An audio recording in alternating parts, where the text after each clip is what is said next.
Hi hello ನಮಸ್ಕಾರ. English with ಶ್ರದ್ಧಾ ಕನ್ನಡ ಚಾನಲ್ಗೆ ನಿಮಗೆಲ್ಲರಿಗೂ ಹಾರ್ದಿಕ ಸ್ವಾಗತ. ವೆಲ್ಕಮ್ ಟು ಇಂಗ್ಲಿಷ್ ವಿತ್ ಶ್ರದ್ಧಾ ಕನ್ನಡ. ನನ್ನ ಹೆಸರು ಶ್ರದ್ಧಾ. ಇವತ್ತಿನ ವಿಡಿಯೋದಲ್ಲಿ ನೀವು ನನ್ನ ಜೊತೆ ಒಂದು ಪ್ಯಾರಾಗ್ರಾಫನ್ನು ಓದೋದಕ್ಕೆ ಅಭ್ಯಾಸ ಮಾಡ್ತೀರಾ. ಓದಿ ಅದನ್ನು ಯಾವ ರೀತಿಯಲ್ಲಿ ಅರ್ಥ ಮಾಡ್ಕೊಳ್ಬೇಕು ಅನ್ನೋದನ್ನು ಅಭ್ಯಾಸ ಮಾಡ್ತೀರಾ. ವಿಡಿಯೋವನ್ನು ಶುರು ಮಾಡುವ ಮೊದಲು ನೀವು ನನ್ನ ಚಾನಲ್ಗೆ ಹೊಸಬರಾಗಿದ್ದಲ್ಲಿ ಚಾನಲನ್ನು ಸಬ್ಸ್ಕ್ರೈಬ್ ಆಗೋದನ್ನು ಮರಿಬೇಡಿ. ಸಬ್ಸ್ಕ್ರೈಬ್ ಬಟನ್ ಪಕ್ಕ ಇರುವಂತಹ ಬೆಲ್ ಐಕನ್ ಅನ್ನು ಕೂಡ ಪ್ರೆಸ್ ಮಾಡಿ. ಆವಾಗ ನಿಮಗೆ ನಾನು ವಿಡಿಯೋ ಹಾಕಿದ ತಕ್ಷಣ ನೋಟಿಫಿಕೇಶನ್ ಬರುತ್ತೆ. ನೀವು ನನ್ನ ವಿಡಿಯೋವನ್ನು ತಪ್ಪದೆ ನೋಡಬಹುದು. ನಿಮಗೆ ಈ ರೀತಿಯ ವಿಡಿಯೋಸ್ ಇಷ್ಟವಾಗೋದಾದರೆ ವಿಡಿಯೋಕ್ಕೆ ಒಂದು ಲೈಕ್ ಕೊಡಿ. ನಿಮ್ಮ ಫ್ರೆಂಡ್ಸ್ ಮತ್ತು ಫ್ಯಾಮಿಲಿಯಲ್ಲಿ ಯಾರ್ಯಾರಿಗೆ ಸಹಾಯ ಆಗುತ್ತೆ ಅವರೆಲ್ಲರ ಜೊತೆ ಈ ವಿಡಿಯೋವನ್ನು ಶೇರ್ ಮಾಡಿ. ಬನ್ನಿ ಹಾಗಾದರೆ ತಡ ಮಾಡದೆ ವಿಡಿಯೋವನ್ನು ಶುರು ಮಾಡೋಣ. ಮೊದಲಿಗೆ ನಾನು ಪ್ಯಾರಾಗ್ರಾಫನ್ನು ಓದ್ತೀನಿ, ಸರಿಯಾಗಿ ಕೇಳಿಸ್ಕೊಳ್ಳಿ. A book is a mans best friend. Reading books can positively affect our lives. It improves both our physical and mental health. It can strengthen the brain, increase empathy.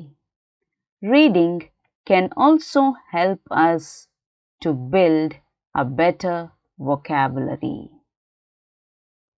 Studies have shown that reading lowered blood pressure, heart rate, and feelings of psychological distress just as effectively as yoga and humor did.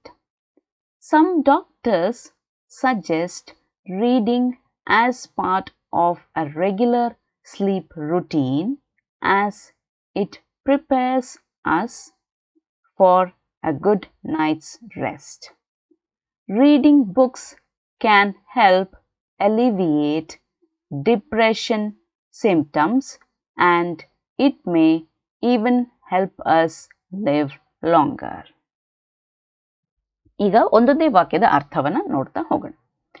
A book is a man's best friend. A book ಅಂದರೆ ಪುಸ್ತಕ. Is a mans best friend ಅಂದರೆ ಮನುಷ್ಯನ ಅತ್ಯುತ್ತಮ ಸ್ನೇಹಿತ. Man ಅಂದರೆ ಮನುಷ್ಯ, best friend ಅಂದರೆ ಅತ್ಯುತ್ತಮ ಸ್ನೇಹಿತ. ಪುಸ್ತಕ ಏನು? ಮನುಷ್ಯನ ಅತ್ಯುತ್ತಮ ಸ್ನೇಹಿತ. Reading books can positively affect our lives. Reading books ಪುಸ್ತಕವನ್ನು ಓದೋದು ಏನು ಮಾಡುತ್ತೆ? ಪಾಸಿಟಿವ್ಲಿ ಅಂದ್ರೇನು? ಧನಾತ್ಮಕವಾಗಿ, ಒಳ್ಳೆಯ ರೀತಿಯಲ್ಲಿ ಏನು ಮಾಡುತ್ತೆ? ಅಫೆಕ್ಟ್ ಮಾಡುತ್ತೆ. ಅಫೆಕ್ಟ್ ಅಂದರೆ ಪರಿಣಾಮವನ್ನು ಬೀರೋದು. ಪುಸ್ತಕವನ್ನು ಓದೋದು ಧನಾತ್ಮಕವಾಗಿ ಪರಿಣಾಮವನ್ನು ಬೀರುತ್ತೆ. ಇಲ್ಲಿ ಅವರ್ ಲೈಫ್ಸ್, ಅವರ್ ಅಂದರೆ ನಮ್ಮ, ಲೈಫ್ಸ್ ಅಂದರೆ ಜೀವನ. Reading books can positively affect our lives ಅಂದರೆ ಅದೇನು ಮಾಡುತ್ತೆ? ಧನಾತ್ಮಕವಾಗಿ ನಮ್ಮ ಜೀವನದ ಮೇಲೆ ಪರಿಣಾಮವನ್ನು ಬೀರಬಹುದು. ಪುಸ್ತಕ ಮನುಷ್ಯನ ಅತ್ಯುತ್ತಮ ಸ್ನೇಹಿತ. ಪುಸ್ತಕಗಳನ್ನು ಓದುವುದು ನಮ್ಮ ಜೀವನದ ಮೇಲೆ ಧನಾತ್ಮಕ ಪರಿಣಾಮ ಬೀರಬಹುದು. It improves both our physical and mental health. ಇಲ್ಲಿ ಇಟ್ ಅಂದರೆ ನಾವು ಅದು ಅಂತ ಹೇಳ್ತೀವಿ. ಅದು ಅಂದ್ರೇನು? ಓದೋದ್ರ ಬಗ್ಗೆ ಹೇಳ್ತಿರೋದು. ಇಟ್ ಇಂಪ್ರೂವ್ಸ್ ಅಂದರೆ ಸುಧಾರಿಸುತ್ತೆ. ಏನನ್ನು ಸುಧಾರಿಸುತ್ತೆ? ಬೋತ್ ಅಂದರೆ ಎರಡು. ಯಾವುದೆರಡು? Physical and mental health. Physical ಅಂದರೆ ದೈಹಿಕ ಅನ್ನೋ ಅರ್ಥ, ಮೆಂಟಲ್ ಅಂದರೆ ಮಾನಸಿಕ ಅನ್ನೋ ಅರ್ಥ, ಹೆಲ್ತ್ ಅಂದರೆ ಆರೋಗ್ಯ. ಫಿಸಿಕಲ್ ಹೆಲ್ತ್ ಅಂದರೆ ದೈಹಿಕ ಆರೋಗ್ಯ, ಮೆಂಟಲ್ ಹೆಲ್ತ್ ಅಂದರೆ ಮಾನಸಿಕ ಆರೋಗ್ಯ. ಬೋತ್ ಎರಡು, ಫಿಸಿಕಲ್ ಹೆಲ್ತ್ ಮತ್ತು ಮೆಂಟಲ್ ಹೆಲ್ತ್ ಎರಡನ್ನೂ ಕೂಡ ಅದು ಸುಧಾರಿಸುತ್ತೆ, ಇಂಪ್ರೂವ್ ಮಾಡುತ್ತೆ. ಮಾನಸಿಕ ಆರೋಗ್ಯ ಮತ್ತು ದೈಹಿಕ ಆರೋಗ್ಯ ಇದೆರಡನ್ನೂ ಕೂಡ ಓದೋದು ಇಂಪ್ರೂವ್ ಮಾಡುತ್ತೆ, ಸುಧಾರಿಸುತ್ತೆ. ಇದು ನಮ್ಮ ದೈಹಿಕ ಮತ್ತು ಮಾನಸಿಕ ಆರೋಗ್ಯವನ್ನು ಸುಧಾರಿಸುತ್ತದೆ. It can strengthen the brain, increase empathy. It can strengthen ಅಂದರೆ ಶಕ್ತಿಯನ್ನು ಹೆಚ್ಚಿಸೋದು. ಯಾವುದರ ಶಕ್ತಿಯನ್ನು ಹೆಚ್ಚಿಸೋದು? ದ ಬ್ರೈನ್, ಮೆದುಳಿನ ಶಕ್ತಿಯನ್ನು ಹೆಚ್ಚಿಸುತ್ತದೆ. ಮತ್ತೇನು ಮಾಡುತ್ತೆ? ಇನ್ಕ್ರೀಸ್ ಮಾಡುತ್ತೆ, ಹೆಚ್ಚು ಮಾಡುತ್ತೆ. ಯಾವುದನ್ನು? ಎಂಪಥಿಯನ್ನು. ಎಂಪಥಿ ಅಂದ್ರೇನು? ಸಹಾನುಭೂತಿ. ನಾವು ಬೇರೆಯವರಿಗೆ ಎಂಪಥಿಯನ್ನು ತೋರಿಸ್ಬೇಕು, ಸಹಾನುಭೂತಿಯನ್ನು ತೋರಿಸ್ಬೇಕು ಅಲ್ವಾ? ಓದೋದು ಏನು ಮಾಡುತ್ತೆ? ಇಟ್ ಕ್ಯಾನ್ ಸ್ಟ್ರೆಂಥನ್, ಶಕ್ತಿಯನ್ನು ಹೆಚ್ಚಿಸುತ್ತೆ, ಮೆದುಳಿನ ಶಕ್ತಿಯನ್ನು ಹೆಚ್ಚಿಸುತ್ತೆ. ಮತ್ತೇನು ಮಾಡುತ್ತೆ ಅದು ಎಂಪಥಿಯನ್ನು ಹೆಚ್ಚಿಸುತ್ತೆ, ಸಹಾನುಭೂತಿಯನ್ನು ಹೆಚ್ಚಿಸುತ್ತೆ. Reading can also help us to build a better vocabulary. ಓದೋದೇನು ಮಾಡುತ್ತೆ, ನಮಗೆ ಸಹಾಯ ಮಾಡುತ್ತೆ, ಹೆಲ್ಪ್ ಮಾಡುತ್ತೆ. ಏನಕ್ಕೆ? To build a better vocabulary. Build ಅಂದರೆ ಏನು? ಕಟ್ಟೋದು. ಆದರೆ ಇಲ್ಲಿ ನೋಡಿ ನಾವು ಬಿಲ್ಡ್ ಅ ಬೆಟರ್ ವೊಕ್ಯಾಬುಲರಿ ಅಂತ ಹೇಳ್ತೀವಿ. ಬಿಲ್ಡ್ ಅಂದರೆ ಬೆಳೆಸೋದು. ಇಲ್ಲಿ ಬೆಳೆಸು ಅನ್ನುವ ಅರ್ಥ, ವೃದ್ಧಿಪಡಿಸೋದು ಅನ್ನುವ ಅರ್ಥ. ಸಾಮಾನ್ಯವಾಗಿ ಬಿಲ್ಡ್ ಅಂದರೆ ಕಟ್ಟೋದು ಅನ್ನುವ ಅರ್ಥ. ಇಲ್ಲಿ ನಾವು ಬಿಲ್ಡ್ ಅ ವೊಕ್ಯಾಬುಲರಿ ಅಂತ ಹೇಳ್ತೀವಿ. ವೊಕ್ಯಾಬುಲರಿ ಅಂದ್ರೆ ಏನು? ಶಬ್ದ ಸಂಗ್ರಹ. ಹಾಗಾಗಿ ಶಬ್ದ ಸಂಗ್ರಹವನ್ನು ನಾವು ಬಿಲ್ಡ್ ಮಾಡೋದು, ಬೆಳೆಸೋದು ಅನ್ನುವ ಅರ್ಥದಲ್ಲಿ ಹೇಳ್ತೀವಿ. Better vocabulary. ಬೆಟರ್ ಅಂದರೆ ಒಳ್ಳೆಯ. ಒಳ್ಳೆಯ ಶಬ್ದ ಸಂಗ್ರಹವನ್ನು ಬೆಳೆಸ್ಕೊಳ್ಳೋದಕ್ಕೆ ಓದೋದು ಸಹಾಯ ಮಾಡುತ್ತೆ. ಓದುವುದು ನಮಗೆ ಒಳ್ಳೆಯ ಶಬ್ದ ಸಂಗ್ರಹವನ್ನು ಬೆಳೆಸಲು ಸಹಾಯ ಮಾಡುತ್ತದೆ. Studies have shown that reading lowered blood pressure, heart rate, and feelings of psychological distress just as effectively as yoga and humor did. Studies have shown. Studies ಅಂದ್ರೆ ಏನು? ಅಧ್ಯಯನಗಳು.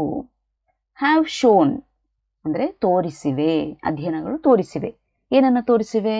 that reading ಓದುವುದು lowered. ಲೋವರ್ಡ್ ಅಂದರೆ ಕಡಿಮೆ ಮಾಡೋದು. ಏನನ್ನು ಕಡಿಮೆ ಮಾಡುತ್ತೆ? ಬ್ಲಡ್ ಪ್ರೆಷರ್ ಅಂದರೆ ರಕ್ತದ ಒತ್ತಡ, ಹಾರ್ಟ್ ರೇಟ್ ಹೃದಯ ಬಡಿತ, feelings of psychological distress. Feelings ಅಂದರೆ ಏನು? ಭಾವನೆಗಳು. ಯಾವ ರೀತಿಯ ಭಾವನೆಗಳು? ಸೈಕಲಾಜಿಕಲ್ ಡಿಸ್ಟ್ರೆಸ್ ಅಂದರೆ ಮಾನಸಿಕ ಒತ್ತಡದ ಭಾವನೆಗಳನ್ನು, ಅದನ್ನು ರೀಡಿಂಗ್ ಓದೋದು ಕಡಿಮೆ ಮಾಡುತ್ತೆ. ಲೋವರ್ಡ್ ಅಂತ ಅಧ್ಯಯನಗಳು ತೋರಿಸಿವೆ. ಅಧ್ಯಯನಗಳು ತೋರಿಸಿವೆ ಏನನ್ನ? ಓದುವುದು ಕಡಿಮೆ ಮಾಡುತ್ತೆ, ರಕ್ತದೊತ್ತಡ, ಹೃದಯ ಬಡಿತ, ಮಾನಸಿಕ ಒತ್ತಡದ ಭಾವನೆಗಳನ್ನು ಕಡಿಮೆ ಮಾಡುತ್ತೆ ಅಂತ ಅಧ್ಯಯನಗಳು ತೋರಿಸಿವೆ. ಮತ್ತೆ ನೋಡಿ ಇಲ್ಲಿದೆ, just as effectively as yoga and humour did. Effectively ಅಂದರೆ ಪರಿಣಾಮಕಾರಿಯಾಗಿ. As effectively as yoga and humour did. Yoga ಅಂದರೆ ನಮಗೆಲ್ರಿಗೂ ಗೊತ್ತು, ಯೋಗಾಭ್ಯಾಸ. ಹ್ಯೂಮರ್ ಅಂದ್ರೇನು? ಹಾಸ್ಯ. ಯೋಗ ಮತ್ತು ಹಾಸ್ಯ ಯಾವ ರೀತಿಯಲ್ಲಿ ನಮಗೆ ಮಾನಸಿಕ ಒತ್ತಡ, ಹೃದಯ ಬಡಿತ ಇದನ್ನೆಲ್ಲ ನಮಗೆ ಕಂಟ್ರೋಲ್ನಲ್ಲಿ ಇಟ್ಕೊಳ್ಳೋದಕ್ಕೆ ಸಹಾಯ ಮಾಡುತ್ತೆ. ಅದೇ ರೀತಿಯಲ್ಲಿ ಓದೋದು ಕೂಡ ಸಹಾಯ ಮಾಡುತ್ತೆ. ಅಷ್ಟೇ ಪರಿಣಾಮಕಾರಿಯಾಗಿ ಓದೋದು ಕೂಡ ನಮಗೆ ಇದನ್ನೆಲ್ಲ ಕಂಟ್ರೋಲ್ನಲ್ಲಿ ಇಟ್ಕೊಳ್ಳೋದಕ್ಕೆ ಸಹಾಯ ಮಾಡುತ್ತೆ ಅಂತ ಅಧ್ಯಯನಗಳು ತೋರಿಸಿವೆ ಅನ್ನೋದು ಈ ವಾಕ್ಯದ ಅರ್ಥ. ಓದುವುದು ರಕ್ತದೊತ್ತಡ, ಹೃದಯ ಬಡಿತ ಮತ್ತು ಮಾನಸಿಕ ಒತ್ತಡದ ಭಾವನೆಗಳನ್ನು ಯೋಗ ಮತ್ತು ಹಾಸ್ಯದಂತೆ ಪರಿಣಾಮಕಾರಿಯಾಗಿ ಕಡಿಮೆ ಮಾಡಿದೆ ಎಂದು ಅಧ್ಯಯನಗಳು ತೋರಿಸಿವೆ. Some doctors suggest reading as part of a regular sleep routine as it prepares us for a good night's rest. Some doctors, ಕೆಲವು ವೈದ್ಯರು ಏನು ಮಾಡ್ತಾರೆ? ಸಜೆಸ್ಟ್ ಮಾಡ್ತಾರೆ, ಸಲಹೆಯನ್ನು ಕೊಡ್ತಾರೆ. ಏನನ್ನ? The suggest reading. ನೀವು ಓದಿ ಅಂತ ಅವ್ರು ಸಜೆಸ್ಟ್ ಕೊಡ್ತಾರೆ. ಸಜೆಸ್ಟ್ ರೀಡಿಂಗ್ ಓದೋದನ್ನು ಅವರು ಸಲಹೆ ನೀಡ್ತಾರೆ, ಓದಿ ಅಂತ ಸಲಹೆ ನೀಡ್ತಾರೆ. As part of A regular sleep routine. Regular ಅಂದರೆ ಕ್ರಮಬದ್ಧವಾಗಿರುವಂಥದ್ದು. Sleep routine. ಸ್ಲೀಪ್ ಅಂದರೆ ಏನು? ನಿದ್ದೆ ಮಾಡುವಂಥದ್ದು. ರೂಟೀನ್ ಅಂದರೆ ಕ್ರಮ. ನಿಮಗೊಂದು ಕ್ರಮ ಅಂತ ಇರುತ್ತೆ ನಿದ್ದೆ ಮಾಡೋದಕ್ಕೆ. ನೀವು ಇಷ್ಟು ಗಂಟೆಗೆ ಮಲ್ಕೊಳ್ತೀರಾ, ಇಷ್ಟು ಹೊತ್ತು ಮಲ್ಕೊಳ್ತೀರಾ ಅಲ್ವಾ? Sleep routine. ಅಥವಾ ನೀವು ನಿದ್ದೆ ಮಾಡುವ ಮೊದಲು ಏನೋ ಕೆಲಸ ಮಾಡ್ತೀರಾ ಅಲ್ವಾ? ಈ ರೀತಿ ನಿಮ್ದೊಂದು ರೂಟೀನ್ ಅಂತ ಇರುತ್ತೆ. ಅದಕ್ಕೆ ನಾವು ಸ್ಲೀಪ್ ರೂಟೀನ್ ಅಂತ ಹೇಳ್ತೀವಿ. ರೆಗ್ಯುಲರ್ ಸ್ಲೀಪ್ ರೂಟೀನ್ ಕ್ರಮಬದ್ಧವಾಗಿರುವಂಥದ್ದು. ಅದರ ಪಾರ್ಟ್ ಆಗಿ ನೀವು ಓದಿ, ಅದರ ಭಾಗವಾಗಿ ನೀವು ಓದಬೇಕು ಅಂತ ಕೆಲವು ಡಾಕ್ಟರ್ಸ್ ಸಜೆಸ್ಟ್ ಮಾಡ್ತಾರೆ, ಸಲಹೆಯನ್ನು ನೀಡ್ತಾರೆ. ಯಾಕೆ? As it prepares us. ನಮ್ಮನ್ನು ಏನು ಮಾಡುತ್ತೆ? ಅದು ಸಿದ್ಧಗೊಳಿಸುತ್ತೆ, ತಯಾರಿ ಮಾಡುತ್ತೆ. ಏನಕ್ಕೆ? For a good night's rest. ಒಳ್ಳೆಯ ರಾತ್ರಿ ಹೊತ್ತು ಒಳ್ಳೆಯ ವಿಶ್ರಾಂತಿ ಪಡೆಯೋದಕ್ಕೆ ಅದು ನಮ್ಮನ್ನು ತಯಾರಿ ಮಾಡುತ್ತೆ, ಸಿದ್ಧಪಡಿಸುತ್ತೆ. ಆದ ಕಾರಣ ಡಾಕ್ಟರ್ಸ್ ಹೇಳ್ತಾರೆ, ರಾತ್ರಿ ಓದೋ ಮೊದಲು ಓದಿ ಮಲ್ಕೊಳ್ಳಿ. ಅದು ನಮ್ಮನ್ನು ಏನು ಮಾಡುತ್ತೆ? ಒಳ್ಳೆಯ ವಿಶ್ರಾಂತಿ ಪಡೆಯೋದಕ್ಕೆ ತಯಾರು ಮಾಡುತ್ತೆ. ಕೆಲವು ವೈದ್ಯರು ನಿಯಮಿತ ನಿದ್ರೆಯ ಭಾಗವಾಗಿ ಏನು ಮಾಡ್ತಾರೆ? ಓದಲು ಸಲಹೆ ನೀಡ್ತಾರೆ. ಯಾಕೆಂದರೆ ಅದು ನಮ್ಮನ್ನು ಉತ್ತಮ ವಿಶ್ರಾಂತಿಗೆ ಸಿದ್ಧಪಡಿಸುತ್ತದೆ. ರೆಗ್ಯುಲರ್ ಸ್ಲೀಪ್ ರೂಟೀನ್, ನಿಯಮಿತವಾಗಿ ನೀವು ಇದು ಅಂತ ಇಟ್ಕೊಂಡಿರ್ತೀರಲ್ವಾ, ಅದನ್ನು ಹೇಳ್ತಿರೋದು. ರೆಗ್ಯುಲರ್ ಸ್ಲೀಪ್ ರೂಟೀನ್, ನಿಯಮಿತ ನಿದ್ರೆ, ಆಸ್ ಪಾರ್ಟ್, ಅದರ ಭಾಗವಾಗಿ ನೀವು ಓದಿ ಅಂತ ಡಾಕ್ಟರ್ಸ್ ಸಲಹೆಯನ್ನು ನೀಡ್ತಾರೆ. Reading books can help alleviate depression symptoms and it may even help us live longer. Reading books can help, ಪುಸ್ತಕಗಳನ್ನು ಓದೋದು ಸಹಾಯ ಮಾಡ್ಬೋದು. ಏನಕ್ಕೆ? alleviate ಅಂದರೆ ಏನು? ಕಡಿಮೆ ಮಾಡು. ಏನನ್ನು ಕಡಿಮೆ ಮಾಡೋದು? Depression symptoms. ಡಿಪ್ರೆಷನ್ ಅಂದ್ರೆ ಏನು? ಖಿನ್ನತೆ, ನಮಗೆ ಏನು ಬೇಡ ಅಂತ ಅನ್ಸೋದು ಅಲ್ವಾ, ಡಿಪ್ರೆಷನ್. ಏನು ಬೇಡ ಲೈಫಲ್ಲಿ. ಡಿಪ್ರೆಷನ್ ಸಿಂಪ್ಟಮ್ಸ್ ಅಂದರೆ ಲಕ್ಷಣಗಳು. ಡಿಪ್ರೆಷನ್ ಸಿಂಪ್ಟಮ್ಸನ್ನು ಕಡಿಮೆ ಮಾಡೋದಕ್ಕೆ ಪುಸ್ತಕಗಳನ್ನು ಓದೋದು ಸಹಾಯ ಮಾಡ್ಬೋದು. It may even help us live longer. Live longer ಅಂದರೆ ಹೆಚ್ಚು ಸಮಯ ಬದುಕೋದು. ಲಿವ್ ಅಂದರೆ ಬದುಕೋದು, ಲಾಂಗರ್ ಅಂದರೆ ಹೆಚ್ಚು ಸಮಯ ಬದುಕೋದಕ್ಕೆ ಮೇ ಈವನ್ ಹೆಲ್ಪ್, ಅದಕ್ಕೂ ಕೂಡ ಸಹಾಯ ಮಾಡ್ಬೋದು, ಹೆಲ್ಪ್ ಮಾಡಬಹುದು. May even help. ಪುಸ್ತಕಗಳನ್ನು ಓದೋದು ಖಿನ್ನತೆಯ ಲಕ್ಷಣಗಳನ್ನು ಕಡಿಮೆಗೊಳಿಸಲು ಸಹಾಯ ಮಾಡುತ್ತೆ ಮತ್ತು ಹೆಚ್ಚು ಸಮಯ ಬದುಕಲು ಕೂಡ ಸಹಾಯ ಮಾಡಬಹುದು ಅಂತ ಈ ವಾಕ್ಯದ ಮೂಲಕ ನಾವು ಹೇಳ್ತೇವೆ.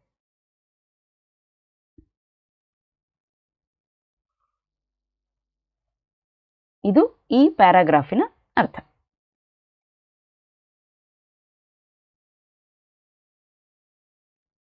ಈಗ ನಾವು ಪ್ರಶ್ನೆಗಳನ್ನು ನೋಡೋಣ. This paragraph is about, ಇದು ಯಾವುದರ ಬಗ್ಗೆ ಈ paragraph? This paragraph is about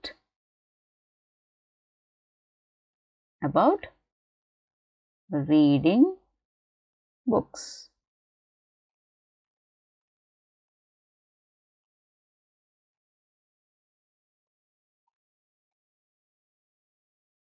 This paragraph is about reading books. Dash is a man's best friend.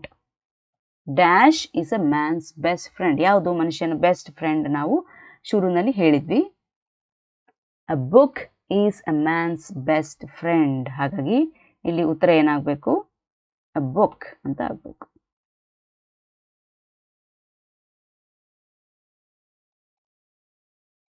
A book is a man's best friend. Reading can help us to build a better, ಏನು ಮಾಡುತ್ತೆ? ಏನನ್ನು ಬೆಳೆಸಲು ಸಹಾಯ ಮಾಡುತ್ತೆ?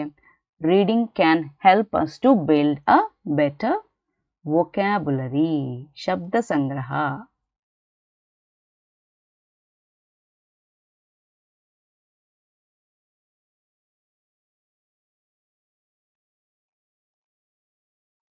Reading can help us to build a better vocabulary. ನಾವು ಆವಾಗ ನೋಡಿದ್ವಿ, vocabulary ಶಬ್ದ ಸಂಗ್ರಹವನ್ನು ಹೆಚ್ಚಿಸೋದಕ್ಕೆ ಸಹಾಯ ಮಾಡುತ್ತೆ.